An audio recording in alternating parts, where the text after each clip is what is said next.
નમસ્કાર વિદ્યાર્થી મિત્રો, આપણે સૌની યુટ્યુબ ચેનલમાં સ્વાગત છે. આપણે જે સિરીઝ શરૂઆત કરી છે જીસીઆરટી જિંદાબાદ, લાંબા સમયગાળા બાદ હું તમારી સમક્ષ પ્રસ્તુત થયો છું. અને જીસીઆરટી જિંદાબાદ સિરીઝ ગમે એવા પ્રયત્નો, ગમે એવા સમયની વ્યસ્તતા આવે પણ એ સિરીઝ કોઈ દિવસ બંધ નહીં રહે. એ સિરીઝ ચાલુ જ રહેશે. અને જ્યારે આ સિરીઝ ચાલુ કરેલી ત્યારે જ તમને કીધેલું કે 3-10 સુધીની જ્યાં સુધી સામાજિક વિજ્ઞાન પૂરી ન થાય ત્યાં સુધી આ સિરીઝ હું પૂરો કરવાનો પ્રયત્ન કરીશ. તો એ સિરીઝને કન્ટિન્યુ કરતા 3-7માં આપણે અનુસૂચિત જનજાતિનો નામનો ટોપિક ભણવાનો છે. અનુસૂચિત જનજાતિ શું છે? અનુસૂચિત જનજાતિ એવી એક જાતિ વિશે આપણે ભણવાનું છે જે ભારતના મૂળ નિવાસી છે, જેના થકી આપણું કહીને જંગલના રક્ષણ કરનાર છે, પ્રકૃતિના સંતાન છે, પ્રકૃતિઓની રક્ષા કરનાર છે. ઘણા એવા તમે કિસ્સાઓ સાંભળેલા છે કે જેના થકી લોકોએ પોતાની જીવની આહુતિ આપેલ છે. તો એ સરસ એક આદિવાસી અનુસૂચિત જનજાતિ, જેને આપણે અનુસૂચિત જનજાતિ તરીકે it is a cold schedule tribes, ST community તરીકે એને ઓળખીએ છીએ. એસટી કોમ્યુનિટી એના વિશે આપણે ધોરણ 7માં જે ચેપ્ટર આપ્યું છે એ એક બેઝિક આઈડિયા માટે ધોરણ 7ના બાળકો માટે આપ્યું છે. બટ આપણે as a GPSC point of view આપણે શું લેવાનું છે? તો as a GPSC point of view you know about that કે તમારે આરએફઓ ને એસઈફઓ ની જ્યારે તમે પ્રિલિમ્સ કે મેન્સ લખતા હોય ને ત્યારે આ બધા ઇમ્પોર્ટન્સ ટોપિક, આ બધું વધારે ઇમ્પોર્ટન્સ થઈ જતું હોય છે કે એ જંગલ જાતિ સાથે આવે છે. એ RFO it means range forest officer ને એ બધું જંગલ જાતિ સાથે જ આવે છે. જંગલ જાતિમાં સાથે વસવાટ કરતા જે બધા આવે છે એનો પણ તમે એક સ્મોલ પોર્શન આવે છે. You read on GPSC syllabus. જ્યારે જીપીએસસી નો તમે સાંસ્કૃતિક વારસો વાંચો છો ત્યારે સાંસ્કૃતિક વારસામાં પણ તમારે જે આદિવાસી સંસ્કૃતિક કળા આવે છે, આદિવાસી સંસ્કૃતિક વારસો આવે છે, ત્યારે પણ આદિવાસીનું ઘણું બધું એવું તમને કન્ટેન્ટ, એવું સારું બધું એવું તમને મળતું હોય છે. ત્યારે પણ એ વધારે ઉપયોગી થાય છે. It is a basic idea કે તમારી બેઝિક આઈડિયા તમે ખાસ કરીને જ્યારે જીપીએસસીના કે યુપીએસસીના પોઈન્ટ ઓફ વ્યૂથી તમે વાંચતા હોવ છો ત્યારે ભારતમાં કઈ કઈ જાતિઓનો ખાસો એવો એમ કે ને વિસ્તાર ક્યાં ક્યાં છે એનું તમારે વધારે ખાસ કરવું પડતું હોય છે કે પોપ્યુલેશન રેશિયો શું છે, એમાંથી શું શું શીખવા જેવું છે, શું શું ડેવલપમેન્ટ કરવા જેવું છે, એનું આર્ટિકલ્સ ઇમ્પોર્ટન્સ શું છે, એવી ઘણી બધી બાબતો છે. તમે જીપીએસસી પોઈન્ટ ઓફ વ્યૂ અને ઘણી બધા પોઈન્ટ ઓફ વ્યૂથી તમે કરી શકો છો. આપણે આ પોઈન્ટ ઓફ વ્યૂથી એ વિચારવાનું છે કે એસસી છે, શેડ્યુલ ટ્રાઇબ્સ, એના જે વી આર એટ ધીસ કે જીસીઆરટી જે છે, જીસીઆરટી છે લિમિટેડ સોર્સ, એમાં બધું વસ્તુ ન આપેલી હોય, એમાં એઝ અ બેઝિક સોર્સ આપેલો. But I will try to કે હું તમારી સાથે અમુક વધારે આર્ટિકલ્સ મેં આમાં એડ કર્યા છે. કે હમણાં બંધારણ દિવસ ગયો થોડાક દિવસો પહેલા, એટલે બંધારણની જાગૃતતા એક દિવસ પૂરતી વાંચીને રાખી નથી દેવાની. જાગૃતતા એક દિવસ પૂરતું એનું મહત્વ ન હોવું જોઈએ, એની સાતત્યતા લાંબા ગાળે અસર થવી જોઈએ. એટલે પણ હું તમારી સાથે હવે ટ્રાય કરીશ કે આર્ટિકલ્સ પણ સાથે લઈ શકાય એમ. ઘણું બધું આ ચેપ્ટર્સ ની અંદર આપણે એક બેઝિક ઇન્ટ્રોડક્શન લેશી, વસ્ત્રો, પ્રકૃતિ પ્રેમી, ઘણું બધું એમ. અને ત્યારબાદ એની ભારતમાં મુખ્ય જનજાતિના જેટલા ક્ષેત્રો છે, કઈ કઈ જનજાતિ જે જોવા મળે છે એના વિશે આપણે અભ્યાસ કરવાનો પ્રયત્ન. તો શરૂઆત કરીએ ચેપ્ટરથી. ઓકે, આદિવાસી મીન્સ એટલે શું? અનુસૂચિત જનજાતિ.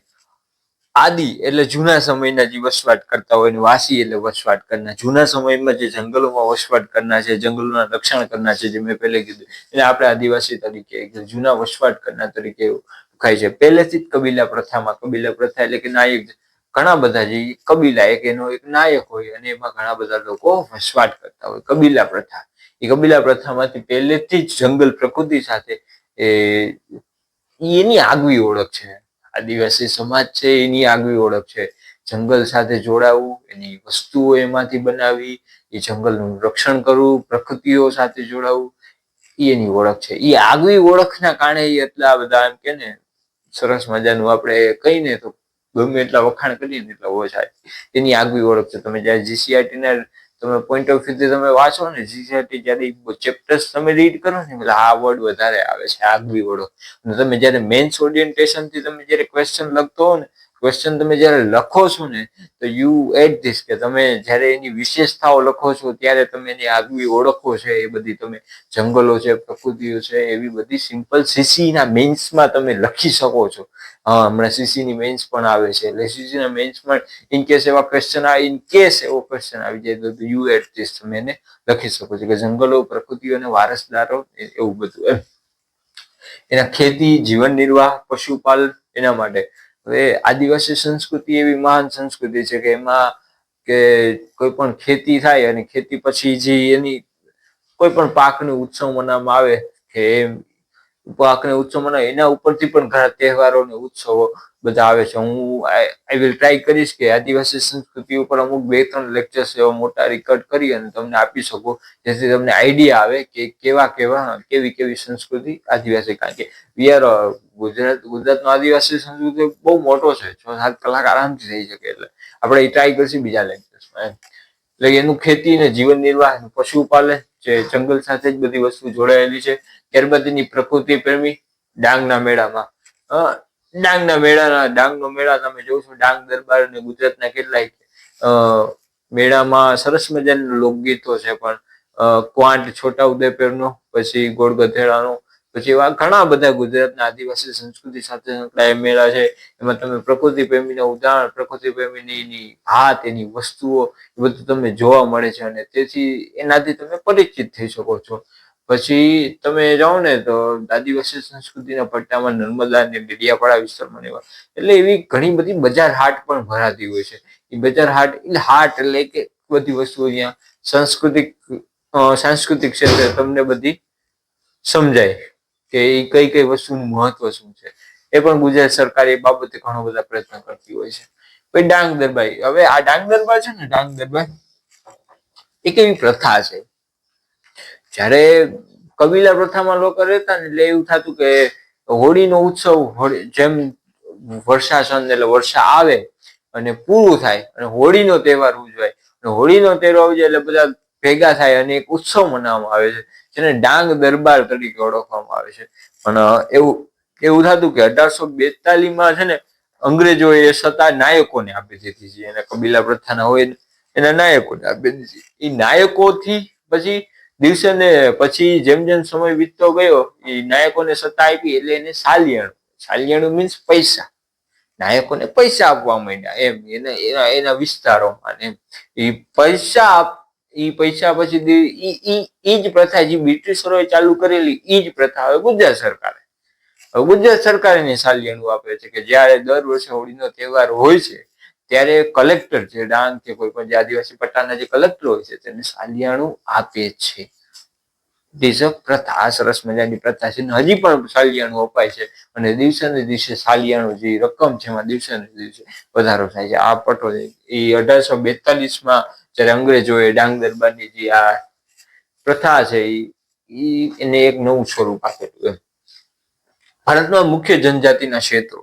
ભારતમાં ઘણી બધી મુખ્ય જનજાતિ રહી છે. સંતાલ છે, ગોંડ છે, મુંડા છે, અહોમ છે, પછી પચવી છે, પછી ઘણી બધી જનજાતિઓનો એમાં ખાસ કરીને પંજાબના ગોખર વિસ્તાર ક્ષેત્રમાં પણ, એ પણ આપણે ડીપમાં જોશે કે પંજાબના ગોખર ક્ષેત્રમાં પણ ઘણી બધી જનજાતિઓ જોવા મળે છે.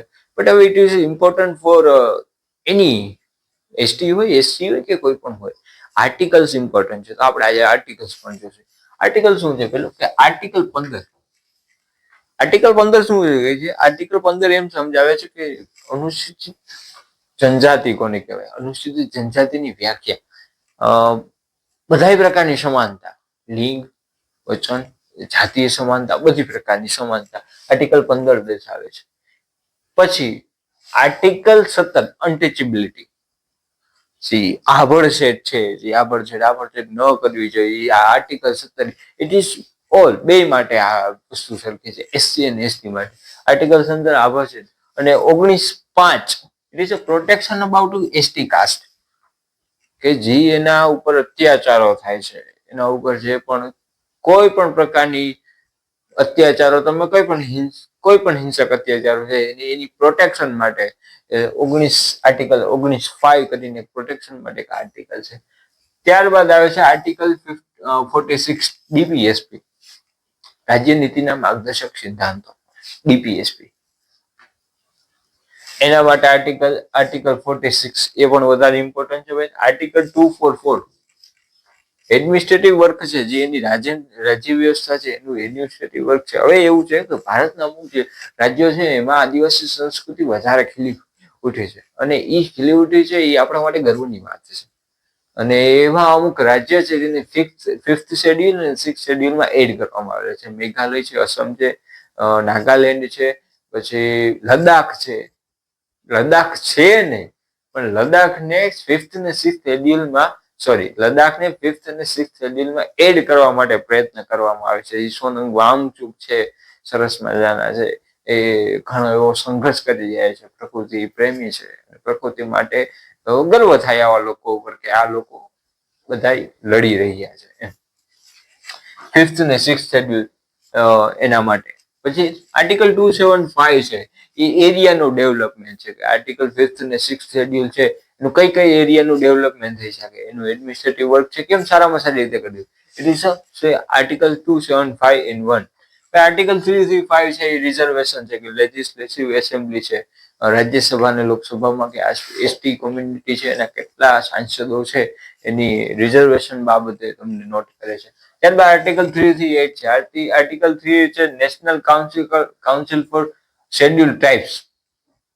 એક એવી સંસ્થા છે ને શેડ્યુલ ટ્રાઇબ્સ વિશે બધું રક્ષણ માટે, એના સામાજિક ન્યાય માટે, એના કાર્યો માટે બધી રીતે કામ કરે છે.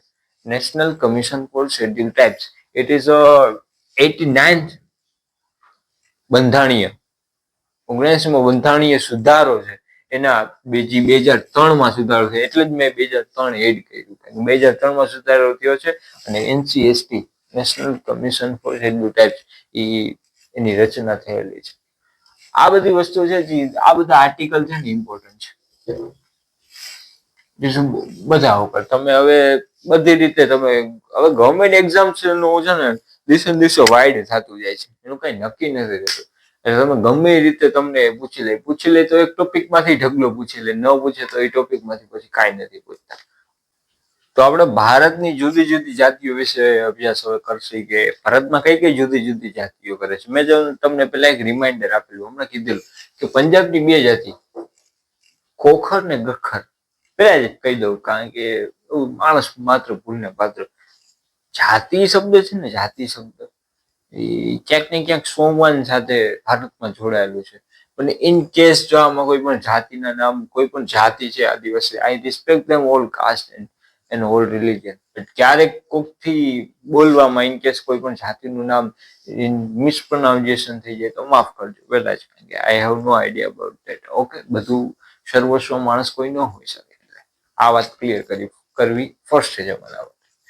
પંજાબમાં 2 જાતિ, એક ખોખર અને બીજી ગખર. એ જ રીતે બિહાર ને ઝારખંડમાં છે ને, બિહાર ને ઝારખંડમાં ઘણી બધી જાતિઓનો, આદિવાસી જનજાતિઓનો વસવાટ હતો. પણ ત્યાં આદિવાસી જનજાતિ એમાં ચેર સરદારો છે ને, ચેર સરદારો, ત્યાં આદિવાસી જનજાતિનો વસવાટ હાલતો હતો. ત્યાં અકબર છે ને હુમલો કરે છે અને અકબર હારી જાય છે. અને માનસી નામના જે આદિવાસી છે, કારણ કે માનસી એના માટે, તમે સિંહ આવે તો તમને વિચાર આવે કે રાજપૂત કોમ્યુનિટી છે, અને એનું મિનિંગ એમ છે કે આદિવાસી કોમ્યુનિટી કે છે ને એને આંતરજ્ઞાતીય લગ્ન સંબંધો છે ને એ વિકસાવ્યા હતા. એનું એક્ઝામ્પલ તમને આપેલું છે કે જે અમનદાસે કરીને રાજા હતો, અમનદાસે એને પોતાનું નામ સંગ્રામ શાહ રાખેલું, સંગ્રામ શાહની પદવી ધારણ કરેલી. અને સંગ્રામ શાહનો પુત્ર દલપત છે ને, દલપત મહોબા કરીને એક સ્થળ છે, મહોબા 2000 ગઈ બાજુનું એક સ્થળ છે. એની મહોબા એ ચંદલ વંશનું હતું. એ ચંદલ વંશની એક ચંદલવંશ મહોબા હતું, એની જે રાણી હતી દુર્ગાવતી. એટલે દલપતે અને દુર્ગાવતીના લગ્ન થયા, એટલે દલપત દુર્ગાવતી, ડીડીએલ જે નહીં ઓલું ઈ નહીં, હા ડી દલપત દુર્ગાવતી. ઈ હવે એ સમય એવો થાય છે કે દલપતનું કઈક કારણોસર યુદ્ધસર એનું મૃત્યુ થાય છે. અને પણ દુર્ગાવતી છે ને 5 પુત્રોને જન્મ આપે છે. પણ એમાં વીર નારાયણ, એક પુત્રનું નામ વીર નારાયણ. હવે વીર નારાયણ, હવે એમાં એવું છે કે દુર્ગાવતી છે ને મુગલો સાથે યુદ્ધ ચાલુ રાખે છે, મુગલો સાથે યુદ્ધ ચાલુ રાખે છે અને વીર નારાયણ પણ યુદ્ધ એમાં સામેલ હોય છે. પણ યુદ્ધ કરતા કરતા મુગલો સાથે વીરગતિ પામે છે અને પછી ત્યારથી મરાઠા અને મુગલો સાથે ત્યાં જ આનું અસ્ત થાય છે અને પછી સત્તા એમ જેમ ચાલુ થઈ જાય. આ બધી હવે માહિતી ક્યાંથી મળે છે? તમને એમ થવું વિચાર તો આવે ને કે આ બધું લખ્યું ક્યાં છે? તો લખ્યું છે અકબરનામામાં. અકબરનામા છે એ ફેમસ બહુ ગ્રંથ છે, તમને ખબર હશે. અકબરનામા બહુ ફેમસ છે અને આમાંથી અકબરનામામાંથી કેટલી એવી માહિતી મળે છે, કહાની મેલતીની ઘણી બધી માહિતી મુઘલ સામ્રાજ્ય વિશે અકબરનામાની મળી છે. આ બધી માહિતી જે મેં વાત કરી આ બધી એ અકબરનામાની મળી છે. હવે પાછા ટોપિક ઉપર આવી જાય, આપણે જઈએ. હવે મારો કહેવાનો મિનિંગ એમ છે કે બિહારમાં જઈએ ને 2 જાતિ મળે. ઘણી બધી જાતિઓ છે પણ મુખ્ય 2 જાતિઓ, મુંડા અને સંથાલ. એ રીતે કર્ણાટક અને મહારાષ્ટ્રમાં કોળી અને Bera. I will repeat this. પંજાબમાં ખોખર ને ગોખર, બિહાર ઝારખંડમાં ચેર સરદારોનું મેં તમને કીધું એ રીતે, બિહાર ને ઝારખંડમાં મુંડા અને સંથાલ, કર્ણાટક ને મહારાષ્ટ્રમાં કોળી ને બેરાત. એ રીતે ભીલ સમુદાય, it is very famous for Gujarat. ગુજરાતમાં સૌથી વધારે ભીલ સમુદાયનું તમને જોવા મળે છે. ઠાકોર સમાજ, ભીલ સમુદાય, એમ ઘણા બધા એમ. એ જ રીતે દક્ષિણ ભારત તમે જાઓ તો કોરાવા, વેતર ને મારવા. હવે મેં તમને છે ને થોડુંક મેપ તરીકે સમજાવવાનું ટ્રાય કર્યું છે. એ રહેશે સિમ્પલ મેપ. તમે આમ જેમ ભારતનો સિમ્પલ મેપ દોરો ને, તમે સિમ્પલ તો યુ ટ્રાય ધીસ કે ઉત્તર પશ્ચિમ છે ને, જે આ ઉત્તર પશ્ચિમની સાઈડ છે ને, અહીંયા 2 જાતિ. સિંધ પ્રદેશમાં, સિંધ પ્રદેશ મીન્સ બલુચિસ્તાન, અફઘાનિસ્તાન, પાકિસ્તાન, જે આ સિંધ પ્રદેશ છે અહીંયા 2, એક લંઘા જાતિ અને એક અર્ગુન જાતિ. એક લંઘા જાતિ અને અર્ગુન જાતિ. પછી તમે એની સામેની સાઈડ પશ્ચિમ હિમાલયની સાઈડ, પશ્ચિમ હિમાલયની સાઈડ જાવ ને એટલે 2 ગદ્દી અને ગડરિયો. ઇટ ઇઝ કોમ. આ 2 કોમ છે જે પશુપાલન સાથે સંકળાયેલી છે, ગદ્દી અને ગડરિયો. અને એ જ રીતે તમે જ્યારે પૂર્વની સાઈડ આવો છો, પૂર્વની સાઈડ એટલે નાગા, કુકી, મિઝો અને અહોમ. જે તમે નાગાલેન્ડ, અસમ, આજે તમે જે સામેની બધી છે મિઝોરમ ને બધી, મેં તમને કીધું 5th અને 6th શેડ્યુલના બધા જે સ્ટેટ છે એની. હવે ભારતની આપણે ગોંડ અને અહોમ જાતિ વિશે ભણવાનું છે. ગોંડ અને અહોમ જાતિ 2 મુખ્ય જાતિ છે જે ભારતની સીમા, જે ભારતની જેટલી પણ જાતિઓ છે એ જાતિઓમાં મહત્વનું અને વર્ચસ્વ સ્થાન ધરાવે છે. એમાં ગોંડ રાજ્ય છે ને, ગોંડ રાજ્ય તરીકે ઓળખવામાં આવે છે, જે સૌથી જૂની જનજાતિ છે. એની વિશે આપણે ટૂંકમાં માહિતી ફટાફટ લઈએ કે ગોંડ રાજ્ય છે ને, ગોંડ જાતિ છે ને, ગોંડ રાજ્ય તરીકે ઓળખવામાં આવે છે. જૂની જનજાતિ છે, ખેતી ઉપર આધારિત છે, સ્થળાંતરિત ખેતી કરે છે, નાના નાના કુળમાં વિભાજન છે. કારણ કે ગોંડ જે રાજ્ય છે ઘણા બધા કુળમાં એનું વિભાજન છે. કઈ રીતે હું તમને આગળ કહું. ઘણા બધા કુળ છે, એમાં રાજા છે, એનું રાજાનું પણ એમાં વિભાજન થયેલું છે. હવે અકબરનામા કરીને સરસ મજાનો પ્રમાણભૂત ગ્રંથ છે જેમાં ઘણી બધી માહિતી તમને મળી છે. હવે એમાં એવું લખેલું છે કે જે રાજ્યો છે ને, રાજ્યો એમાં 70,000 ગામડાઓનો, એક ગોંડ રાજ્ય હોય ને એમાં 70,000 ગામડાઓનો સમાવેશ થાય છે. અત્યારે ગોંડ જાતિનું વર્ચસ્વ છત્તીસગઢ, મહારાષ્ટ્ર, મધ્યપ્રદેશ અને આંધ્રપ્રદેશ, આ 4 થી 5 જે સ્ટેટ છે એમાં ગોંડ રાજ્યનું એવું સારું એવું વર્ચસ્વ જોવા મળે છે. ત્યારબાદ આવે છે રાજ્ય વ્યવસ્થા અને કેન્દ્રીકૃત. એની રાજ્ય વ્યવસ્થા કેવી છે, એનું કેન્દ્રીકૃતકરણ કેવું છે, કઈ રીતે એડમિનિસ્ટ્રેટિવ વર્ક કામ કરતું એ રીતે. હવે રાજ્ય વ્યવસ્થા શું છે? એક ગોંડ રાજ્ય હોય ને એ ગઢમાં હોય, એ ગોંડ કુળ તરીકે તમે ઓળખી શકો. એક ગઢ હોય ને એમાં 84 ગામ હોય, એને 84 તરીકે પણ ઓળખવામાં આવે. અને 84 માં 12 પેટા એકમ હોય. 84 એમાં 12 પેટા એકમ હોય, એ 12 હોતા તરીકે ઓળખવામાં આવે છે. આઈ વિલ રિપીટ, તમને રિપીટ થાય. રાજ્ય વ્યવસ્થા હોય કેન્દ્રીકૃત હોય. એ કેન્દ્રીકૃત કેવી હોય? ગઢ કિલ્લામાં વેચાયેલી હોય. ગઢ ને કિલ્લા હોય ને એ ગોંડ કુળોમાં વેચાયેલા હોય. અને એક ગઢ હોય ને એમાં 84 ગામ હોય. 84 હોય ને 84 એમાં અલગ અલગ 12 ના પેટા એકમ પડે. એ પેટા એકમ ને 12 હોતા તરીકે ઓળખવામાં આવે છે. હવે જેમ જેમ આગળ વધે છે ને તેમ તેમ રાજપૂતો સાથે એનું લગ્નનું સમિશ્રણ થાય છે. આંતરજ્ઞાતીય સંબંધો અને લગ્ન દિવસે દિવસે વધે છે. જેમાં મહોબા અને ચંદેલની રાજપુત્રી છે દુર્ગાવતી, એની સાથે રાજપૂત ગઢ કટંગાના રાજા અમનદાસે એનું પુત્ર છે દલપત, અને આની મહોબા ચંદેલ વંશની જે રાજપુત્રી છે દુર્ગાવતી, એના વિશે આ બંને વચ્ચે લગ્ન થાય છે. ઇટ મીન્સ દલપત અને દુર્ગાવતી, ડીડી. DDL જે નહીં હોય દુલ્હલે દુલ્હનિયા લઈ જાય એને ડીડી દલપત ને દુર્ગાવતી. અને જી અમનદાસ છે ને, અમનદાસે પોતાની રાજપૂત તરીકેની એક નવી એક પોતાનું છાપ ઊભી કરવા માટે સમિશ્રણ થાય, એક સારું લાગે એ માટે એને પોતાના સંગ્રામ શાહ તરીકે પણ ધારણ કરેલું. આ બધી માહિતી આવે છે ગોંડ જાતિની. હવે સેકન્ડ આવે છે અહોમ. અહોમ એટલે શું? અસમ રાજ્ય જે બ્રહ્મપુત્ર નદીની આસપાસનો ખીણનો પ્રદેશ છે, જેમાં એ જાતિનો વસવાટ કરે છે, એને અહોમ જાતિ તરીકે ઓળખવામાં આવે છે. એમાં ઘણા બધા 16મી સદી અને 17મી સદીમાં ઘણા બધા જે રાજ્યો હતા, વિસ્તાર હતા, જેમ કે ચૂંટીઓ અને કોચ હાજો, આ બે રાજ્યોનું સંમિશ્રણ કરી અહોમ જાતિ, આ બંને રાજ્યો પણ એની સાથે સમાવી લે છે અને અહોમ એક મોટું એક રાજ્ય બનાવે છે, એક મોટો વિસ્તાર બનાવે છે. એ રીતે મુઘલ સેનાના એના ઉપર આક્રમણો થાય છે. મુઘલ સેના આક્રમણો સાથે અહોમ જનજાતિ લડે છે અને પોતાનું વર્ચસ્વ જમાવી રાખે છે.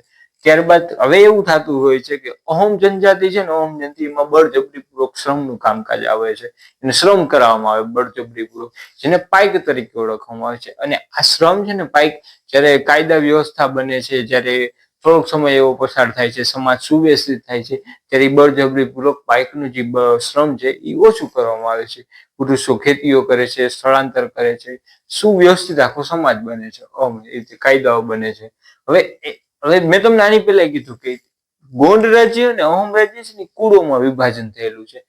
કુળોમાં વિભાજન થયેલું છે એનું રીઝન શું છે કે પેલા જયારે અહોમ રાજ્ય હતું, અહોમ રાજ્ય એની ઓછી વસ્તીથી વધુ વસ્તીમાં જયારે એનું સ્થળાંતર કરવામાં આવ્યું, એનું વિભાજન કરવામાં આવ્યું, ત્યારે વિભાજન કરતી વખતે એ કુળોમાં એનું વિભાજન થઈ ગયું એમ. પછી નવા નવા કાયદા બન્યા. અહોમ જે કુળોમાં વિભાજન થઈ ગયું ને, એને કુળ માટે એક શબ્દ વાપર્યો છે. એ અહોમ માટે શબ્દ વાપર્યો છે, એનું નામ છે ખેલ. અને ખેલ એટલે શું? કુળ. હવે એ ખેલ પણ અલગ અલગ ગામોમાં પણ વિસ્તરેલું હતું, અલગ અલગ કુળોમાં પણ વિસ્તરેલું હતું. એ જ રીતે પ્રકૃતિ દેવતા અને ઉપાસનાની પણ અહોમ જાતિના લોકો, ઓબ્વિયસલી છે કે આદિવાસી જનજાતિ છે, આદિવાસી જનજાતિ એ પ્રકૃતિ સાથે જોડાયેલી જનજાતિ છે. એની પ્રકૃતિના દેવતા, ઉપાસના, એની આરાધના, એની વિધિઓ બધી હોવાની છે એમ. એટલે અને આ વસ્તુ એક સરસ મજાની છે કે જયારે હિન્દુ ધર્મનું 16મી 17મી સદીમાં જયારે વર્ચસ્વ હતું, ત્યારે પણ આદિવાસી જનજાતિ પોતાની જે રીતિ રિવાજો છે, જે બધી વિધિ વિધાનો છે, દેવી દેવતાઓની ઉપાસનાઓ છે, એ કન્ટિન્યુઅસલી એનું વર્ચસ્વ હતું જ, કાઢી ન નાખ્યું હતું જ એવું. અને એ જ રીતે એક સરસ મજાનો રાજા થઈ ગયો અહોમમાં. અહોમનું રાજાનું નામ હતું શિવસિંહ. 1714 થી લઈને 1744 સમયગાળામાં હતો. એને મુખ્ય ધર્મ હિન્દુ ધર્મ તરીકે સ્વીકારેલો, પણ જે આદિવાસી સંસ્કૃતિ છે, આદિવાસી સંસ્કૃતિની જે આગવી ઓળખ છે, એને પણ એને મહત્વ આપેલું મુખ્ય ધર્મ તરીકે. એને રાજાના મંદિરો હોય છે, એને બ્રાહ્મણોને જમીન દાન આપવામાં આવતી. અને it is a very good, અને મારું ફેવરિટ છે. આને બહુ સારું કામકાજ કર્યું કે કવિ લોકો અને જે વિદ્વાન લોકો હતો એને પણ જમીન દાન આપવામાં આવતી હતી. નાટ્ય પ્રવૃત્તિ ને સુવ્યવસ્થિત અહોમ આપવું હતું. કારણ કે એક વસ્તુ છે, કોઈ પણ સમાજ જયારે કોઈ પણ સમાજનો વિકાસ હોય ને, સમયગાળા પ્રમાણે થાય. જેમ સમયગાળો પસાર થાય એ સમાજનો વિકાસ થાય. એટલે દિવસે ને દિવસે અહોમ રાજ્યમાં દિવસે ને દિવસે સુવ્યવસ્થિત થતો ગયો. ઘણી બધી પ્રવૃત્તિ દિવસે ને દિવસે થતી ગઈ. એમ સુવ્યવસ્થિત થતો ગયો. નાટ્ય પ્રવૃત્તિને એવું સારું એવું વર્ચસ્વ, કારણ કે આદિવાસી સમાજ એટલે સારી વૃત્તિ સાથે, સારી વ્યવસ્થિત સાથે સંકળાયેલો સમાજ છે, નાટ્ય પ્રવૃત્તિ. અને ત્યારબાદ સંસ્કૃત ભાષા. સંસ્કૃત ભાષા છે ને, સંસ્કૃત ભાષા એની સાહિત્યની ઘણી બધી એવી કૃતિઓ હતી જે અહોમ ભાષામાં અનુવાદ કરવામાં આવી. એ ભાષાનું સન્માન છે, આદર છે, ગર્વ છે કે તમે કોઈ પણ ભાષાની પ્રખ્યાત કૃતિ હોય એની અન્ય ભાષામાં જયારે અનુવાદ કરાવો છો, ત્યારે એ કૃતિનું તો મહત્વ વધે છે, એ ભાષાનું પણ માન સન્માન ને ગૌરવ અને આદર વધે છે. એ રીતે એક એવી હતી બુરંજી કરીને એક સરસ મજાની કૃતિ હતું. એની અહોમ અને આસામી, અહોમ અને આસામી જે ભાષા છે એનું ટ્રાન્સલેશન કરવામાં આવ્યું. એટલે અહોમ અને ગોંડ રાજ્ય, આ બે આપણે આ ચેપ્ટર થી બહુ ઇમ્પોર્ટન્ટ છે. અને ક્યાંક ને ક્યાંક તમે અહોમ ડાયનેસ્ટી ભણશો કે ભારતીય સંસ્કૃતિ મંત્રાલય છે, અહોમ ડાયનેસ્ટી વિશે હજી ઘણી શોધખોળ અને ઘણું બધું ચાલુ છે. અને વી આર લકી કે ઇન્ડિયામાં ઘણી બધી એવી ડાયનેસ્ટી છે જેમાં હજી એના માટે એના સંસ્કૃતિ, એનો વારસો, એનું ઘણું બધું જાણવા જેવું છે. અને આપણા માટે સારું છે કે એ બહુ ઓછા પ્રમાણ, અને આપણો વારસો બહુ પ્રાચીન છે. તમે બહુ છે આપણે જ્યારે ધોરણ 10નું ચાલુ કરશી પાર્ટ 1 થી 7 ત્યારે જો સોરી જોશી. તો થેન્ક યુ, મળીએ નેક્સ્ટ વિડીયોમાં.